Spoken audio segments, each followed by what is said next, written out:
우리 의원님들에 대한 예의이기도 하지만 새 정부가 정말 나라와 국민을 위해서 잘해주길 바라는 마음에 헌임인 기간 중 말을 아끼고 싶었던 마음도 있었습니다. 그런데 오늘 형사 피고인인 이재명 대통령의 공직선거법 위반 사건의 재판 무기한 연기 소식을 듣고 여러 의원님들의 요청에 따라 대여 비판에 조금도 공백이 있어서는 안 되겠다는 심정으로 모두 반응을 공개합니다.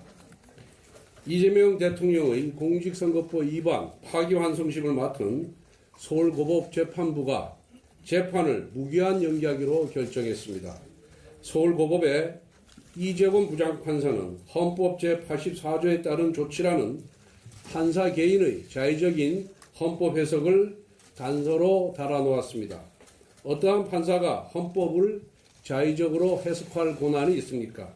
어떻게 헌법 제84조를 재판을 대통령 임기 중에 중단해야 한다는 뜻으로 해석할 수가 있습니까? 헌법 제84조는 대통령은 외환 또는 내란의 죄를 범한 경우를 제외하고는 재집중 형사소출을 받지 아니한다라고 규정하고 있습니다.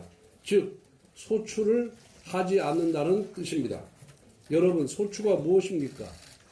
국립국어원 표준국어 대사전에 소추는 형사사건에 대하여 공소를 제기하는 일이라고 적혀 있습니다.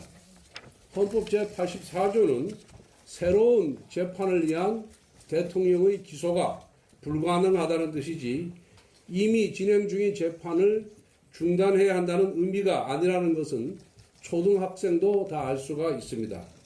대통령의 임기는 5년으로 유한하지만 사법부의 역사는 영원 무궁합니다. 대통령의 임기 초반 권력이 무섭다는 이유로 판사가 스스로 사법부의 독립성을 포기한 셈입니다. 권력의 바람 앞에 미리 알아서 누워버린 서울고법 판사의 판단은 두고두고 사법부의 흑역사로 남을 것입니다. 대통령 권력 앞에 자발적으로 무릎을 꿇은 판사의 이름이 법학 교과서에 두고두고 박제될 것입니다.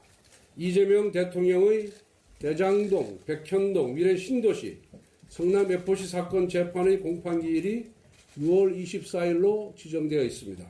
복화 유형 사건은 준비기일 7월 1일, 불법 대북 송금 사건 재판은 준비기일이 7월 22일로 예정되어 있습니다. 이 사건 담당 판사들은 절대로 공직선거법 파기환송심 재판부와 같은 어리석은 결정을 내리지 않기를 바랍니다. 서울고법은 즉시 헌법 제84조에 대한 자의적인 해석을 처리하길 바랍니다. 아울러 검찰은 항고를 통해서 헌법 제84조에 대한 해석을 대법원에 요청할 것을 촉구합니다. 국민의힘은 이재명 정부의 임기가 끝나는 그 순간까지 서울고법의 부당한 헌법 제84조 해석을 바로잡기 위해 모든 수단을 동원하여 싸우겠습니다. 이와 같은 서울고법 판사의 자발적인 충성에도 불구하고 오늘 민주당 대변인은 이재명 대통령에 대한 재판중지법을 그대로 강행 처리할 계획임을 밝혔습니다. 재판이 5개씩 되다 보니 공직선거법 재판 한 건이 연기된 것만으로는 못내 불안한 모양입니다. 레임 등의 가능성에 대비해 미리 입법 독재의 올가미로 법원의 손발을 묶어두겠다는 것입니다. 오로지 대통령 단 한 사람에게 재판을 중단시키는 특혜를 주는 위인설법의 끝판왕입니다. 그리고 이재명 대통령은 본인의 공직선거법 위반, 위중교사죄, 불법 대북 송금 사건의 변호인을 맡았던 이승엽 변호사를 신임 헌법재판관 최종 후보군에 올렸습니다.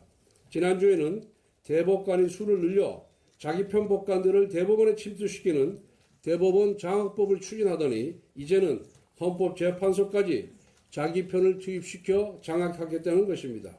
국회를 입법 독재의 도구로 사용했던 것처럼 대법원과 헌법재판소도 사법 독재의 도구로 쓰겠다는 것처럼 보입니다.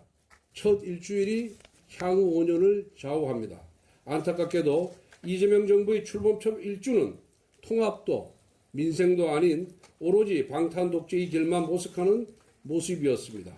이 모든 것은 이재명 대통령의 취약과 법적 리스크를 사법부 장악으로 해결하고자 하는 시도에서